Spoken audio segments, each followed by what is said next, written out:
Hello friends, welcome to Signature Flavours. ഇന്ന് നമ്മൾ ഉണ്ടാക്കാൻ പോകുന്നത് ഒരു അടിപൊളിയായിട്ടുള്ളൊരു ഫിഷ് കറിയാണ്. ഇതിന് തേങ്ങ ഒന്നും ഉപയോഗിക്കേണ്ട. അപ്പോൾ അതിൻ്റെ ഫിഷ് കറിൻ്റെ റെസിപ്പി നമുക്കൊന്ന് കണ്ടു നോക്കാം. ആദ്യം തന്നെ ചട്ടി ചൂടായതിന് ശേഷം ഒരു 4 ടേബിൾ സ്പൂൺ വെളിച്ചെണ്ണയാണ് ഞാൻ ഇവിടെ ഉപയോഗിക്കുന്നത്. ഏത് എണ്ണ വേണമെങ്കിലും നമുക്ക് എടുക്കാവുന്നതാണ്. വെളിച്ചെണ്ണ ഒന്ന് ചൂടായതിന് ശേഷം ഒരു 1/2 ടീസ്പൂണ് ഉലുവ, 1/2 ടീസ്പൂണ് പെരിഞ്ജീരകം, ഇതൊക്കെ ഒന്ന് ചൂടാവണം. ഇതൊന്ന് ചൂടായി വന്നതിന് ശേഷം 1 ടേബിൾ സ്പൂണ് ഇഞ്ചി ആഡ് ചെയ്യണം. ഒരു 1.5 ടേബിൾ സ്പൂണ് വെളുത്തുള്ളി ആഡ് ചെയ്യണം. ഇതൊക്കെ ഒന്ന് മിക്സ് ചെയ്തതിന് ശേഷം ഇതിൻ്റെ ആ റോ ഫ്ലേവർ ഒന്ന് പോകണം. 1 മിനിറ്റ് ഒന്ന് വെക്കണം റോ ഫ്ലേവർ പോവാൻ വേണ്ടി. ഇനി ഇതിലേക്ക് ആവശ്യത്തിന് കറിവേപ്പില ഇട്ടതിന് ശേഷം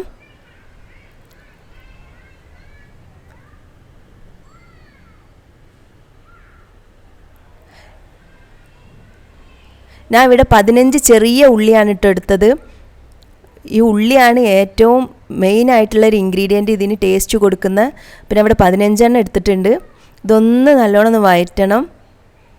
ഇനി ഇതിലേക്ക് 1/2 കഷ്ണം സവാള, വലിയ ഉള്ളി ചെറുതായി അരിഞ്ഞതിട്ടിട്ട് ആവശ്യത്തിന് ഉപ്പും ചേർക്കണം. ഒരു 1/2 ടീസ്പൂണ് ഉപ്പ് ചേർത്തിട്ട് നല്ലോണം ഒന്ന് മിക്സ് ചെയ്യണം.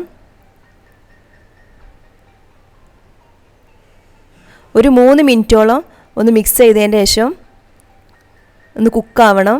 ഈ ട്രാൻസ്പാരൻറ്റ് കളറാവണം. ഇനി ഇതിലേക്ക് 3 പച്ചമുളകാണ് ചേർക്കുന്നത്. ഇനി ഒരു മീഡിയം സൈസിലുള്ള തക്കാളി ചെറുതായി കട്ട് ചെയ്തത് ആഡ് ചെയ്ത് അതൊന്ന് കുക്കാകണം.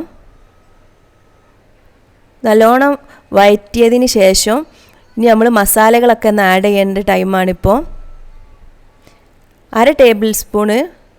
1/2 ടീസ്പൂണാണ് മഞ്ഞൾപ്പൊടി നമ്മൾ ഉപയോഗിക്കുന്നത്. 1 ടേബിൾ സ്പൂണ് മല്ലിപ്പൊടി, ഒരു 3/4 ടേബിൾ സ്പൂണ് മല്ലിപ്പൊടി. നല്ലോണം മിക്സ് ചെയ്യണം. ഇതിൻ്റെ പച്ച ഫ്ലേവറൊക്കെ ഒന്ന് പോകണം. ഇപ്പം ഇപ്പോൾ നല്ല കുക്കായിട്ടുണ്ട്. ഈ ടൈമിൽ ഒരു മിക്സിൻ്റെ ജാറിലേക്ക് ഇതൊക്കെ ഒന്ന് മാറ്റണം. ഉപ്പൊക്കെ ഉണ്ടോ നോക്കണം കേട്ടോ, കറക്റ്റായിട്ട് ചെക്ക് ചെയ്യണം. ഇതൊക്കെ ഒന്ന് മിക്സിയിലിട്ട് അരച്ചെടുക്കാവുന്നതാണ്. ഇനി മിക്സിൻ്റെ ജാറിലേക്ക് മാറ്റിയിട്ട് ആവശ്യത്തിനുള്ള വെള്ളം ഉപയോഗിച്ചിട്ട് അരച്ചെടുക്കണം. ഇതേ ചട്ടിയിൽ ആവശ്യത്തിനുള്ള പുളി, ഒരു 5 ടേബിൾ സ്പൂൺ പുളിവെള്ളമാണ് ഞാൻ ഇവിടെ ഉപയോഗിക്കുന്നത്.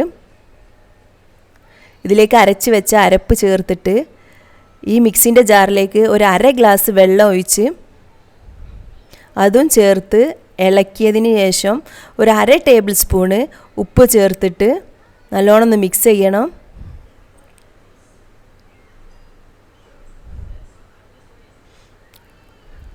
ഇനി ഈ അരപ്പൊന്ന് തിളച്ച് വരുന്ന ടൈമിൽ കഴുകി വൃത്തിയാക്കിയ 500 ഗ്രാം ഫിഷാണ് ഞാനിപ്പോൾ ഇവിടെ ആഡ് ചെയ്യുന്നത്. ഏത് ഫിഷ് വേണമെങ്കിലും എടുക്കാവുന്നതാണ്. ഞാൻ ഇവിടെ ബറാക്കൂഡയാണ് എടുത്തത്, ഊളിമീനാണ് എടുത്തത്. ഇതിൻ്റെ ആ എല്ലായിടത്തും ഈ ചാറ് എത്തുന്ന രീതിയിൽ, എല്ലാ ഫിഷിലും എത്തുന്ന രീതിയിൽ ആക്കി കൊടുക്കണം. എന്നിട്ട് ഒരു 10 മിനിറ്റ് സിമ്മിലിട്ടിട്ട് മൂടി വെച്ച് വേവിക്കണത്. 10 മിനിറ്റിൽ നമ്മളെ ഫിഷ് കറി റെഡി ആയിട്ടുണ്ടാവും. ഈ ടൈമിൽ നമുക്ക് വറവിടാനുള്ള താളിപ്പ് റെഡിയാക്കണം. അതിനൊരു പാൻ ചൂടായതിന് ശേഷം ഒരു 5 ടേബിൾ സ്പൂണ് വെളിച്ചെണ്ണയാണ് ഞാൻ എടുത്തത്. വെളിച്ചെണ്ണ ചൂടായി വരുന്ന ടൈമിൽ ചെറിയ കഷ്ണത്തിൽ, ചെറിയ നൈസായിട്ട് അരിഞ്ഞ ചെറിയ ഉള്ളി എടുത്തിട്ട്, ഒരു 8 ചെറിയ ഉള്ളിയാണ് ഞാൻ എടുത്തത്. ചെറിയ കഷ്ണത്തിലാക്കിയ ചെറിയ ഉള്ളി ആഡ് ചെയ്ത് ഇതൊന്ന് ഗോൾഡൻ കളറായി വരണം. നല്ല ഒന്ന് മിക്സ് ചെയ്ത് കൊടുക്കണം, അല്ലെങ്കിൽ അടിയിൽ പിടിക്കാൻ സാധ്യതയുണ്ട്. ഇപ്പോൾ ഗോൾഡൻ കളറായി വന്നിട്ടുണ്ട്.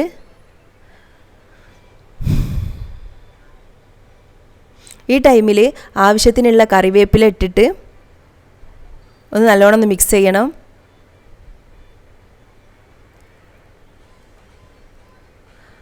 ഇപ്പോൾ നമ്മളെ താളിപ്പ് റെഡി ആയിട്ടുണ്ട്.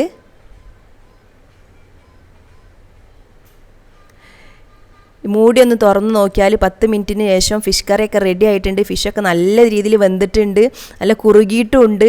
ആ എണ്ണയൊക്കെ കണ്ടില്ലേ മേലെ പൊന്തി നിൽക്കുന്നുണ്ട്.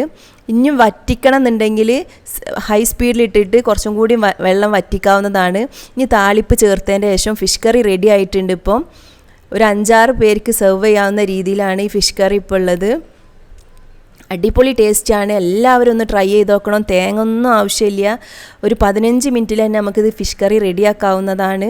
വളരെ സിമ്പിളാണ്, എളുപ്പത്തിൽ ഉണ്ടാക്കാൻ പറ്റിയ റെസിപ്പിയാണ്. എല്ലാവരും ഒന്ന് ട്രൈ ചെയ്തിട്ട് ഫീഡ്ബാക്ക് കമൻറ്റിൽ അറിയിക്കണം. ഇനി നെക്സ്റ്റ് വീഡിയോയിൽ കാണാം.